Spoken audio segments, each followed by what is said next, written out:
Hi friends, welcome to my channel Sumana সাল্লি cooking in Bengali.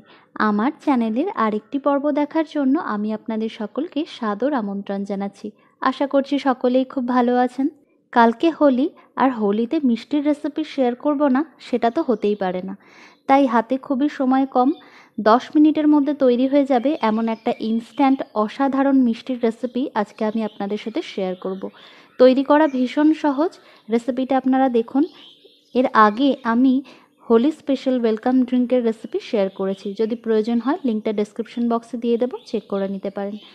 যারা তার আগে আমার চ্যানেলটা সাবস্ক্রাইব করেননি, প্লিজ একটু কষ্ট করে সাবস্ক্রাইব করুন। স্ক্রিনে দেখবেন লাল রঙের একটা সাবস্ক্রাইব লেখা আসছে, প্রথমে সেটাকে সিলেক্ট করবেন, তারপর পাশের বেল আইকনটিকে অবশ্যই সিলেক্ট করবেন, যাতে যখনই আমি কোনো নতুন ভিডিও আপলোড করি সেই নোটিফিকেশানটা আপনারা মিস না করেন। ঘাবড়াবেন না, এই জন্য কিন্তু আপনার কোনো ব্যালেন্স কাটবে না।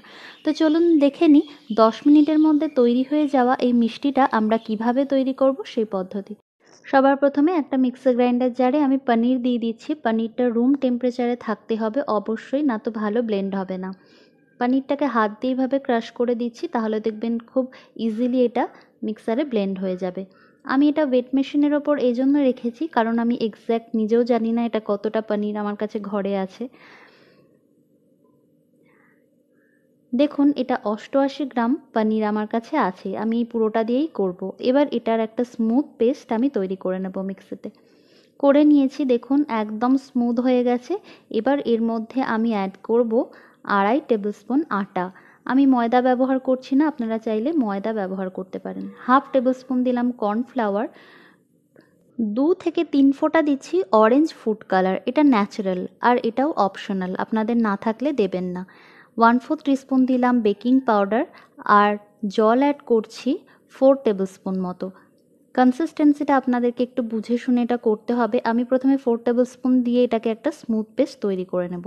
হ্যাঁ, দেখুন 4 টেবিল স্পুন জল দিয়েই এটার একটা স্মুথ পেস্ট আমি তৈরি করে নিয়েছি, তবে আমার ব্যাটারটা একটু ঘন মনে হচ্ছে, সেজন্য আরও 2 টেবিল স্পুন জল অ্যাড করে এটাকে আবার একটু মিক্সিতে ঘুরিয়ে নেব। এবার দেখুন এর কনসিস্টেন্সিটা একদম পারফেক্ট হয়েছে। এবার এটাকে আমি এভাবেই রেখে দিচ্ছি। আমি প্রথমে চিনির রসটা তৈরি করে নিচ্ছি। তার জন্য দেখুন একটা গামলায় দিয়ে দিলাম 1/2 কাপ চিনি, 1/2 কাপ জল, 3-4টে কেসর আর 2টো ফাটানো এলাচ। এটাকে একটু ফুটিয়ে নিতে হবে, তবে এটা কিন্তু আমি একতারের শিরা তৈরি করব না। একতারের শিরা তৈরি হওয়ার আগেই আমাকে গ্যাসটা বন্ধ করে নিতে হবে। আমি চেক করছি, এটা 2 থেকে 3 মিনিট ফোটার পর দেখুন আস্তে আস্তে কেসারের কালারটা এরকম চেঞ্জ হয়ে গেছে, আর এটা কিন্তু একতারের শিরার মতো হয়নি।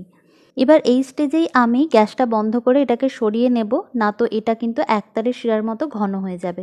কড়াইতে আমি দিয়ে দিলাম তেল, এটা দিয়েই আমি এই জিলাপিগুলো ভাজবো। হ্যাঁ, এবার নিশ্চয়ই আপনারা বুঝতেই পারছেন আমি কি তৈরি করছি। আমি পনিরের জিলাপির রেসিপি আপনাদের সাথে শেয়ার করছি। একটা পাইপিং ব্যাগে আমি যে মিক্সচারটা তৈরি করে রেখেছি পনিরের, সেটাকে এভাবে দিয়ে দিচ্ছি। তবে আপনাদের কাছে যদি পাইপিং ব্যাগ না থাকে, আপনারা যে কোনো সসের দেখবেন বোতল থাকে লাল লাল, আমি একটু পরই আপনাদেরকে দেখাচ্ছি, সেটা দিয়েও কিন্তু তৈরি করতে পারেন।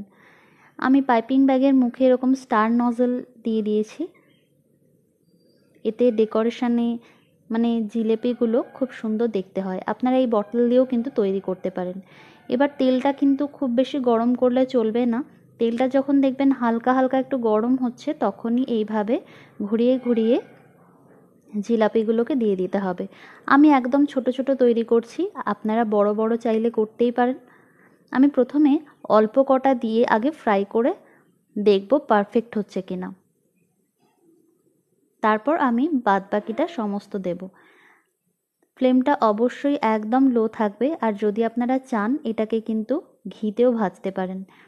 2 থেকে 3 মিনিটের মধ্যেই এগুলো দেখবেন এরকম কালারটা চেঞ্জ হয়ে গেছে, হালকা হালকা একটু লাল লাল হয়ে গেছে। সাথে সাথে এগুলো গরম তেল থেকে তুলে এই ঈষদুষ্ণ গরম রসটার মধ্যে দিয়ে দিতে হবে। খেয়াল রাখবেন রসটা যাতে ঈষদুষ্ণ গরম থাকে, ফুটন্ত গরম নয়।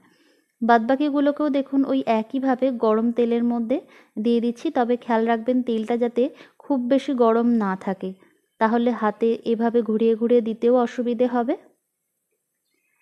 এইভাবে দেখুন আমি সমস্তটা এবারে দিয়ে দেব। আমার কাছে স্টার নজল ছিল, সেজন্য আমি এভাবে এটাকে দেখতে সুন্দর হওয়ার জন্য দিয়ে দিলাম। তবে আপনারা কেচাপ বোতল দিয়েও কিন্তু করতে পারেন। এইভাবে উল্টে পাল্টে হালকা একটু লাল করে ভেজে নিতে হবে। যদি কড়া লাল পছন্দ করেন সেটাও করতে পারেন, আবার হালকা লাল পছন্দ করলে সেটাও করতে পারেন। দেখুন এগুলো তৈরি হয়ে গেছে। আমি কিন্তু গরম তেল থেকে তুলে সাথে সাথে ঈষদুষ্ণ রসটার মধ্যে এভাবে চুবিয়ে দিচ্ছি। রসটা আমার একদম ঠান্ডা ঠান্ডা হয়ে গেছিলো বলে আমি জাস্ট হালকা একটু গরম করে নিয়েই গ্যাসটা বন্ধ করে দিলাম। এবার এগুলোকে 2 মিনিটের জন্য রেখে দিচ্ছি। 2 মিনিট পরই এগুলোকে রস থেকে তুলে আমি প্লেটে গার্নিশ করছি এইভাবে। ওপর থেকে একটু পেস্তা কুচো আর রসটা এইভাবে একটু ছড়িয়ে দিচ্ছি। ব্যাস তৈরি হয়ে গেল হোমমেড পনিরের জিলাপি। তৈরি করা কত সহজ তাই না? এই হোলিতে বাড়িতে তৈরি করুন এই অসাধারণ মিষ্টিটা আর বন্ধু বান্ধবদের খাওয়ান। আশা করছি ভালো লাগবে এই সহজ রেসিপিটা। ট্রাই করুন এবং আমাকে কমেন্ট সেকশানে জানাবেন আপনাদের কেমন লাগলো। আবার দেখা হবে পরের পর্বে। পাশে থাকবেন, ভালো খান, সুস্থ থাকুন। ধন্যবাদ।